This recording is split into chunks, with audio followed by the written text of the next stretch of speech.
Toutes les espèces de reptiles sont intéressantes, mais certaines sont niveau S, d'autres niveau F. Faisons une tier list aujourd'hui.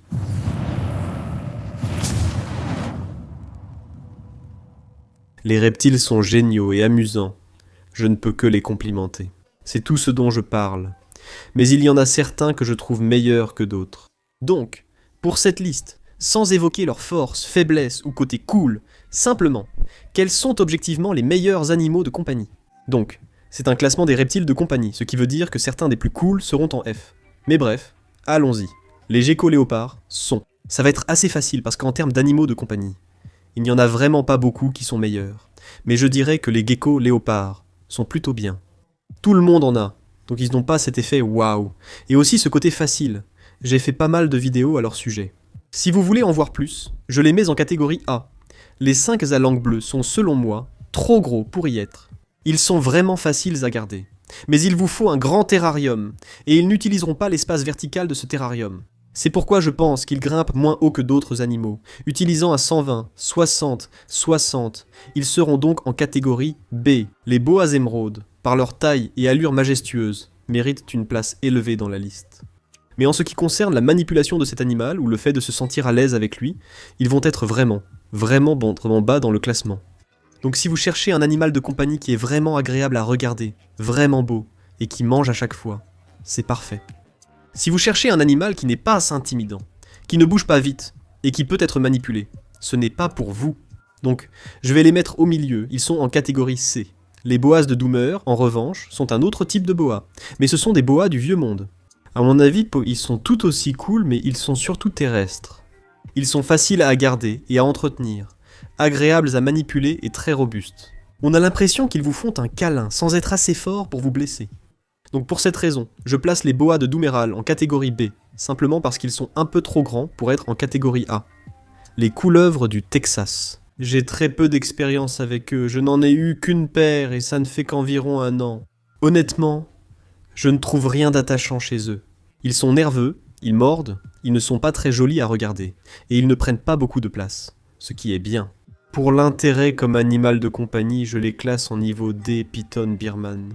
Donc maintenant, vous allez voir que je vais briser le moule, et juste parce qu'ils sont grands, je vais quand même les mettre en haut. Donc leurs critères sont un peu dans ma propre tête. Dites-moi dans les commentaires avec lesquels vous êtes d'accord et avec lesquels vous ne l'êtes pas. Les Python Birman sont trop grands pour la plupart, mais selon moi, ce sont les plus cool et les meilleurs serpents de compagnie pour les expérimenter. Si vous débutez, n'adoptez pas un animal pouvant atteindre 4,5 mètres ou plus. Pour les animaux que j'aime manipuler, je préfère ceux qui sont amusants, observateurs, sans appétit excessif ni imprévisibilité. C'est de loin le meilleur grand serpent de compagnie. Donc je vais devoir les placer dans une catégorie, comme ils le méritent vraiment. Voici mes serpents préférés. Celui-ci est un Tachydromus, un lézard des herbes à longue queue. Il en existe plusieurs espèces, mais les Sex lineatus sont les plus courants. Ce sont ceux que j'ai. Ils sont amusants à voir bouger dans le terrarium, mais pas très intelligents ni vraiment drôles. On va donc les classer en catégorie D. Les geckos-gargouilles sont plus reconnaissables, mais parmi ceux de Nouvelle-Calédonie, je ne pense pas qu'ils soient en tête de liste comparés à d'autres dont on va parler. Je place les geckos-gargouilles en C et les geckos domestiques en F. Ce ne sont pas une bonne espèce. Si vous voulez les manipuler, bonne chance. Ils sont nerveux, ils ne vont pas vous mordre, ce qui est bien, mais ils sont trop petits pour être visibles dans un terrarium d'exposition. Honnêtement, ils ne servent qu'à nourrir d'autres reptiles, ou à vivre dans un grand terrarium bioactif avec d'autres animaux. Vous créez un écosystème, mais ils s'échapperont chez vous pour pondre des œufs. D'où leur nom, premier amphibien de la liste. Je vais en mettre quelques-uns, juste pour gâcher la liste. Ce sont des dendrobates, et il y a plein d'espèces différentes, des grandes, des petites, certaines sont bruyantes, d'autres non. Ils sont géniaux, je vais tous les mettre ensemble dans une seule liste. En ce qui concerne les animaux de compagnie qui ne prennent pas beaucoup de place, ils ne sont pas si difficiles, mais ils ont un régime alimentaire spécialisé, et ont besoin d'une forte humidité, ce qui peut être difficile pour certaines personnes. Ils bougent tout le temps, et ils sont diurnes, ce qui veut dire qu'ils sont actifs pendant la journée. Donc pour cette raison, je les trouve tout simplement magnifiques, ils sont amusants. Et ceux-ci vont être, eh bien, dans la catégorie B. Ils sont en catégorie B, pas en catégorie A, juste à cause de cette histoire d'humidité. La plupart des gens ne veulent pas de mouches des fruits. Elles ne sont pas manipulables et ne volent pas, car elles n'ont pas d'ailes. Vous voyez ? 2 amphibiens d'affilée, grenouilles aux yeux rouges. On leur donne un A. Si vous cherchez une grenouille amusante à observer, actives la nuit. Ce sont les meilleurs. Si vous imaginez une grenouille arboricole, c'est celle-ci. Pourquoi les placer avant les dendrobates? Leur alimentation est tout simplement plus simple. Elles bougeront peu dans la journée. Pour les manipuler, elles sont plus tolérantes, mais il vaut mieux éviter. Elles sont magnifiques et incroyables. Qui n'aime pas une grenouille arboricole aux yeux rouges? Ensuite, les boas. Donc on parle des boa constrictor imperator, des boa constrictor constrictor, tous les gros boas d'Amérique centrale et d'Amérique du Sud. Je leur donne un B car j'aime qu'ils soient grands, mais pas trop pour la plupart. Le python birman a eu un A, donc je mets un B à ceux-là. Ils sont arboricoles, amusants et variés selon les formes et localités. Même des choses comme les boas du Sonora entrent dans cette catégorie, ainsi que les boas de l'île Hog. Donc il y en a tellement à choisir. Et parce qu'il y en a tellement, il y en a probablement un qui convient à chacun. Mais pour moi, j'ai eu pas mal de boas, et franchement, ils ne me passionnent pas. Comme un gros serpent type python birman, ça va. Les dragons cornus des montagnes sont notre premier estaire. Les dragons cornus des montagnes, ou Acanthosaura. Que vous préfériez les natales, capra, ou mon favori, l'épidogaster, peu importe leur nom. Ils sont tellement cool, arboricoles et semi-aquatiques, aquatiques. Ils vont nager, plonger et bouger partout comme des fous. Et quand tu ouvres l'enclos, eux ne s'enfuient pas contrairement à d'autres animaux. Ils restent là à te regarder. Donc tu peux les prendre sans leur faire de mal. Ils sont assez grands, et en plus ils peuvent être maintenus ensemble, ce que j'aime vraiment. L'eau dans un terrarium arboricole, c'est le meilleur, niveau S. Fruel. Les dragons le sont. Ceux-là doivent être en niveau B. Ce lézard est incroyable, je les adore. Arboricole. Ils sont dans cet énorme enclos qui en fait partie. Ils prennent de la place et seront très rapides. Certains sont difficiles à apprivoiser, mais ensuite, travailler avec eux est un vrai plaisir. Le plus important, c'est qu'ils mangent beaucoup. Contrairement aux dragons barbus, qui peuvent attendre une semaine avant de recevoir une salade du frigo. Des grillons 2 fois par semaine. Ces animaux ont besoin d'insectes presque tous les jours. Et pour beaucoup de gens, ça peut faire beaucoup. J'adore les lézards à collerette, mais ce sont des lézards de catégorie B. Ils vous urinent dessus puis s'enfuient, clairement un animal de catégorie D. Changeons de sujet. Les geckos à queue en eux. Ouf, c'est dur car je les aime beaucoup. Ils sont amusants à observer, mais n'aiment pas être manipulés. Ils n'ont pas besoin d'un grand terrarium, sont faciles à entretenir, vivent sur un mélange sable-terre, sont insectivores et ressemblent à un Pokémon. Ils ne sont pas faciles à manipuler ni souvent exposés, mais restent très impressionnants à observer. Quand on les sort, je pense qu'ils restent quand même un animal de catégorie C. C'est juste parce qu'ils ne sortent pas beaucoup, et qu'ils n'aiment pas trop être manipulés. Mais ils sont petits, et vraiment faciles à garder. Python réticulé, c'est l'autre grand serpent. Les gens associent souvent les bons grands serpents de compagnie aux pythons birmans et réticulés, c'est mon avis. Les birmans dominent les pythons réticulés, je respecte ça. Il existe de nombreuses localités, diverses mutations, ainsi que des continentaux, nains et super nains. Ils sont tellement uniques, intéressants et intelligents. Mais pour moi, d'abord, ils sont grands et semi-arboricoles, donc la cage doit être grande même pour les super nains. Et d'après mon expérience, ils sont imprévisibles, très rapides, et ont un appétit de folie. Donc pour cette raison, je vais les mettre en B parce que je les respecte énormément et ils sont tellement beaux. Et certaines de mes personnes préférées travaillent avec eux. Mais ce n'est pas pour moi. En parlant de gens travaillant avec des choses cool, les serpents des maisons africains, surtout les Capensis du Cap, sont géniaux. Ils sont petits et pratiquement increvables. La plupart des gens, peu importe comment vous les gardez, ils iront très bien. Si vous visez les étoiles mais atteignez la lune, vous vous en sortirez très bien. Ils se reproduiront à temps, mangeront à l'heure et sont faciles à calmer. Ce sont des animaux de première catégorie, c'est certain. Je pense qu'ils seront la prochaine grande tendance, avec de nombreuses mutations. Les serpents des maisons sont super. Colons versicolor. Celui-ci a encore besoin de travail pour se développer. Les gens doivent commencer à les reproduire en captivité, comme ce gars-là. Colones versicolor. Ils ne sont pas aussi bien que les dragons cornus des montagnes, mais ils s'en approchent pas mal. Je les classe en catégorie C car ils sont rarement élevés en captivité. On essaie de changer ça. Et même s'ils sont plus nerveux que les dragons cornus des montagnes, ils restent manipulables et semi-aquatiques si on leur offre de l'espace dans un paludarium. Ils se déplacent partout, donc l'installation reste similaire. Ils sont vraiment géniaux, et ils peuvent aussi cohabiter. Passons maintenant à l'opposé du spectre, les geckos tokei, d'Asie du Sud-Est. Ils ont un son et un aspect magnifiques. On dirait un Pokémon. Mais ils ne sont vraiment pas faits pour être manipulés, et ils sont tellement énormes. Donc, il vous faut un grand terrarium. Je veux dire, grand pour un gecko, c'est ce que j'essaie de dire, et il existe différentes morphologies. Mais pour moi, ce ne sont tout simplement pas de bons animaux de compagnie. Pour la plupart des gens. Ce gecko ne convient qu'aux personnes expérimentées, ou recherchant quelque chose de spécial. Je donne au gecko toqué la note D, ça me fait mal. Je voulais choisir C, mais ce sera D. Par contre, je place les geckos à crête en tête du classement. Les geckos à crête sont les animaux les plus faciles à élever. En plus des crevettes de mer, vous leur donnez un mélange en poudre tous les 2 jours, des grillons chaque semaine et les placez dans un terrarium. Vérifiez simplement les paramètres. Température et humidité, c'est facile. Ils sont très faciles! Il suffit de ne pas les effrayer pour que leur queue reste. Je les adore. Ils sont géniaux et jamais ennuyeux, même si beaucoup en ont. Les paramètres pour un gecko à crête sont aussi très simples.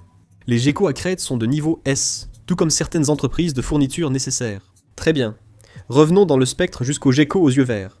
Les geckos aux yeux verts sont très similaires aux geckos toqués. Vraiment très similaires. Ils pourraient probablement, je ne sais pas s'ils pourraient se croiser, mais ils se ressemblent beaucoup. Ils ont simplement les yeux verts en comparaison et une couleur un peu plus terne. Je vais devoir mettre ces gars encore plus bas que les tokei. Tout simplement parce qu'on ne les trouve presque jamais élevés en captivité, contrairement aux tokei. Des yeux verts, mais plus ternes, tu comprends? Des yeux verts. Même si je pense qu'ils sont plus cool à mon avis, parce que, tu sais, c'est un peu le truc hipster, genre. Personne n'en a, mec, même s'ils sont à peu près pareils. Actuellement, ils sont en D, mais dès que les gens les élèveront en captivité, leur classement augmentera. Les geckos Lycianus, puis on arrête un moment avec les geckos. Promis, c'est le plus grand gecko du monde. Les tokais sont deuxième, plus gros et originaires de Nouvelle-Calédonie. Imagine un énorme gecko à crête, mais qui ressemble, je ne sais pas, à un dragon mélangé à une branche d'arbre ou quelque chose comme ça. Régime, paramètres similaires, vraiment facile, j'en ai 2 et j'en veux plus. À mon avis, ces gars-là sont de premier ordre. Je sais que la plupart des gens diront que les geckos à crête et les litchis, c'est pareil, c'est du niveau A. Les litchis sont des serpents rois noirs mexicains. Ceux-là, oh, ça va en faire grincer des dents. Je les trouve cool, mais depuis que j'en ai, je les trouve moins cool que ce que je pensais. Les serpents rois noirs mexicains. Ils sont faciles, amusants, cool et très demandés. Le prix diminue. Ceux-ci, je les mettrai en catégorie B parce qu'ils sont faciles. Le problème, c'est qu'ils mordent souvent, pensant que tout est à manger. Même si ça ne fait pas mal, c'est un peu agaçant. D'accord, les pitons royaux devaient être sur la liste. C'est un animal de niveau A, car il est parfait, et existe en toutes couleurs. Il ne mange pas très bien, d'où l'absence du niveau S. Taille parfaite, tempérament parfait. Presque chacun d'entre eux va être super calme dès le départ. Vous pouvez les amener à explorer si vous leur offrez un bon environnement. La taille parfaite selon moi, et en général. Les pitons royaux, même si beaucoup de gens disent qu'ils sont ennuyeux, je ne suis tout simplement pas d'accord. Les pitons maclats. D'un autre côté, si vous cherchez quelque chose qui met un peu de peps dans votre vie, les pitons maclats pourraient être faits pour vous. Cet animal semi-arboricole, originaire d'Asie, devient bien plus grand qu'un python royal. Ils mettent du temps à se calmer. Mais une fois détendus, vous pouvez les laisser traîner près de vous. Tu aimes celui-ci, et Hobbes adore vraiment cet animal. Donc, les pitons de maclats. Je vais les mettre dans la catégorie C, simplement parce qu'ils sont trop gros pour la plupart des gens, et ils sont trop grincheux pour la plupart des gens. Si tu veux un gros animal à apprivoiser et travailler, il serait sûrement en haut de ta liste. Les serpents des blés, pour évacuer le basique, appartiennent à la catégorie A. Cet animal est idéal si tu ne veux pas de python royal et préfères une espèce tolérant mieux le froid et une humidité plus simple à gérer. Il nécessite un terrarium similaire, existent en de nombreux morphes et sont plus actifs. Les serpents des blés sont faits pour toi, en plus ils mangent tout le temps. Donc, c'est un niveau A. Je sais qu'on met souvent des animaux ennuyeux en niveau A. T'inquiète, des trucs fous arrivent. Trachémis scripta elegans, niveau F. Toutes les tortues aquatiques, sauf les tortues boueuses, seront généralement en niveau F. Comme il te faut beaucoup d'eau, il te faut un système de pompe puissant. Sinon, tout ton logement sentira le bac à tortues, ce que tu veux éviter. Elles sont amusantes à observer, mais on ne peut pas vraiment les manipuler. Et un jour, à 2 heures du matin, tu vas te réveiller avec ton aquarium qui fuit et détruit ta maison. Demande-moi comment je sais pour le 17 les dragons barbus. Les dragons barbus sont super, c'est un peu la mascotte de la chaîne, toujours sur mon épaule. En fait, je vais mettre ces gars-là au niveau B. Et la raison, c'est qu'ils ont besoin de beaucoup d'ultraviolet B.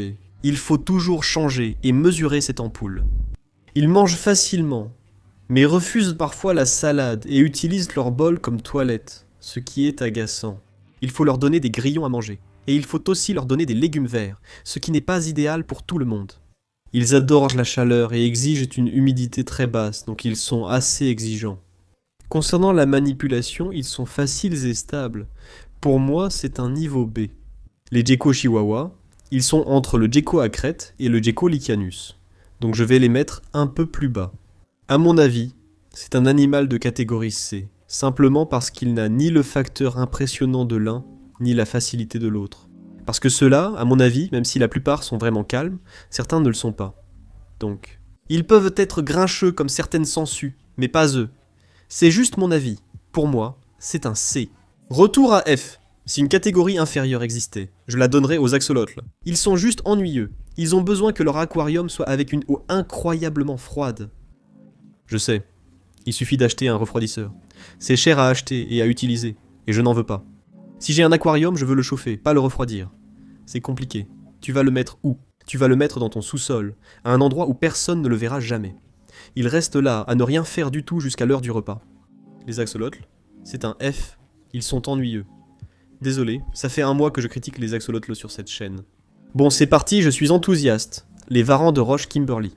Les varans de roche Kimberley sont vraiment proches du niveau S.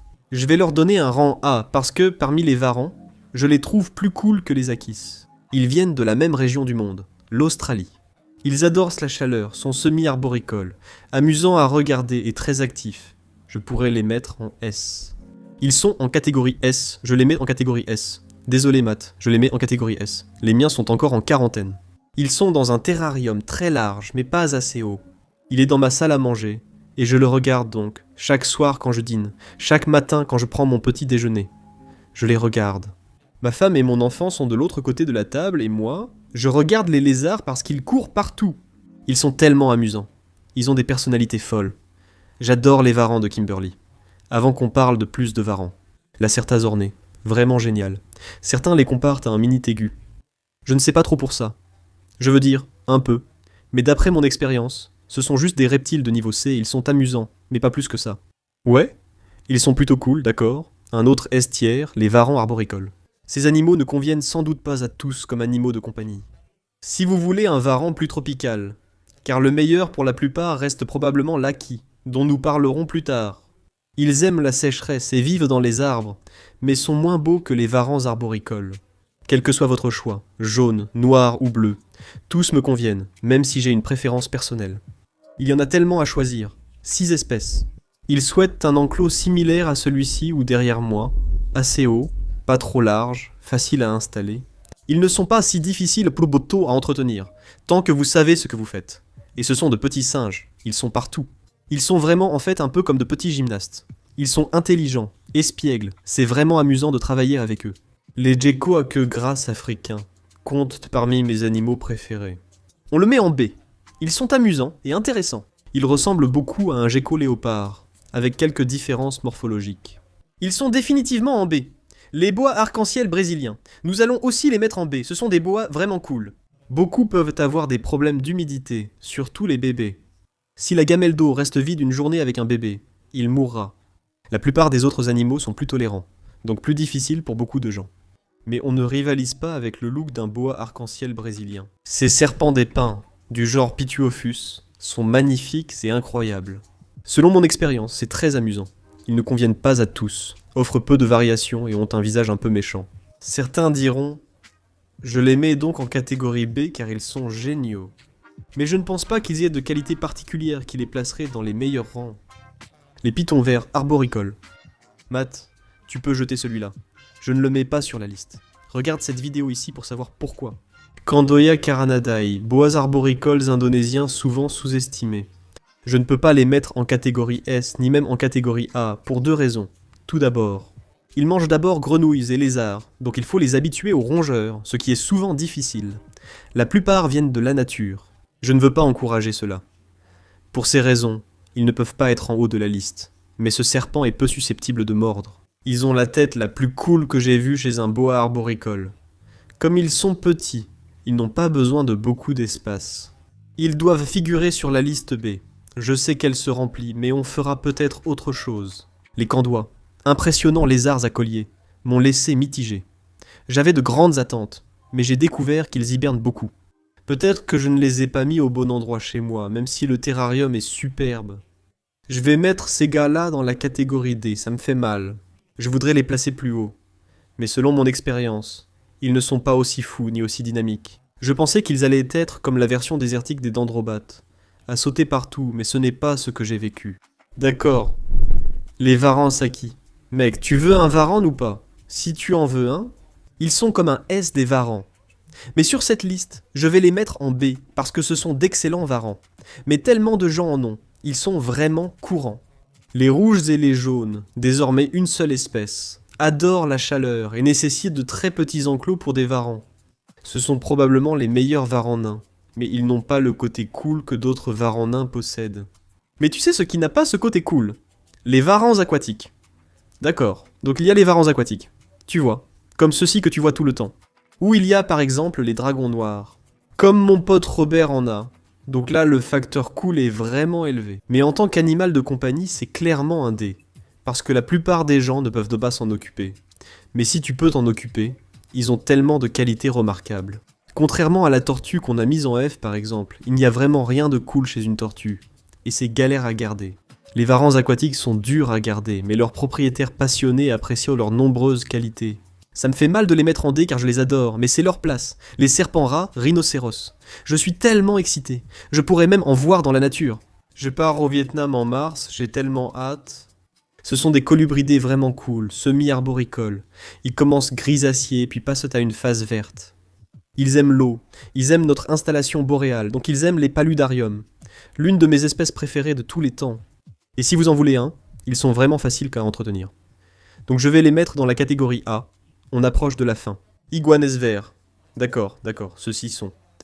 Je n'arrêtais pas de dire du mal d'eux, et maintenant j'en ai un. Si vous avez de la place, ce qui est rare, ils sont faciles à entretenir si vous savez gérer leur personnalité. Beaucoup ignorent comment gérer leur personnalité et paraissent trop imposants pour la plupart. Je vais les mettre en D simplement parce que pour la plupart des gens, ils sont vraiment, vraiment terribles. Je n'en ai jamais voulu, mais après en avoir sauvé un, car j'en avais besoin à ce moment-là. Accueillir Doug ici ressemblait à un échec, et maintenant je ne peux plus m'en défaire. Je l'aime vraiment. Les narguanas à bannière des Fidji sont de niveau S. Point. Brachylophus comme genre. Les tongas et le groupe K. C'est mon lézard préféré. C'est difficile. J'adore les lézards à collerette et les varans arboricoles. Mais rien n'est plus cool qu'un narguana banane des Fidji. Aucune comparaison possible. S'il y avait un niveau double S ou S+, ils y seraient seuls. Mon animal préféré, de loin. Le problème, c'est qu'en Amérique, on ne peut pas les garder. Ils sont illégaux. Et tout comme ici Cyclora qui sera le prochain sur la liste. Je les ai mis en catégorie A, car ils sont trop grands pour la catégorie S et nécessitent beaucoup de paramètres. On ne peut pas les avoir au Canada, donc l'échange est équitable, mais les Fidji sont plus cool. Désolé Tagus. Ceux-là je vais les mettre en catégorie C tout simplement parce qu'ils sont trop grands pour la plupart des gens. Un chien grincheux n'aura pas, à mon avis, de conséquences médicales importantes. S'ils vous mordent, ce sera plus qu'une simple égratignure ou une morsure de python royal. En plus, ils mangent beaucoup, leur régime est varié. Ils ont besoin de paramètres, qui sont assez difficiles à maintenir, dans les grands enclos dont ils ont besoin. Donc j'adore le mien. Mais je ne dirais pas à la plupart des gens d'en acheter un. Et là, lançons un débat dans les commentaires. 5 de Schneider. Les 5 de Schneider niveau S sont les plus cool. Ce sont des 5 terrestres, vraiment cool, et un peu maladroits, qui veulent grimper partout sur vous, qui veulent être vos meilleurs amis. Ils mangent sans cesse, très tolérants, faciles à entretenir et n'exigent pas un grand terrarium, juste de bons paramètres. À mon avis, c'est un animal de niveau S. Il y a aussi les 5 émeraudes arboricoles, considérés meilleurs, mais ils restent de niveau A, juste en dessous. À mon avis, ils sont aussi amusants, sympas, cool et verts, agréables à regarder, mais c'est juste parce qu'ils sont boréaux. Même si, je sais que ça n'a pas de sens parce que j'ai mis les varans arboricoles en S, ils sont un peu plus difficiles à entretenir. Et si je devais choisir, je prendrais probablement un 5 de Schneider à chaque fois. Dites-le moi dans les commentaires ci-dessous. Indiquez les animaux que j'ai oubliés et où vous les classeriez. Ou partagez vos désaccords en commentaire.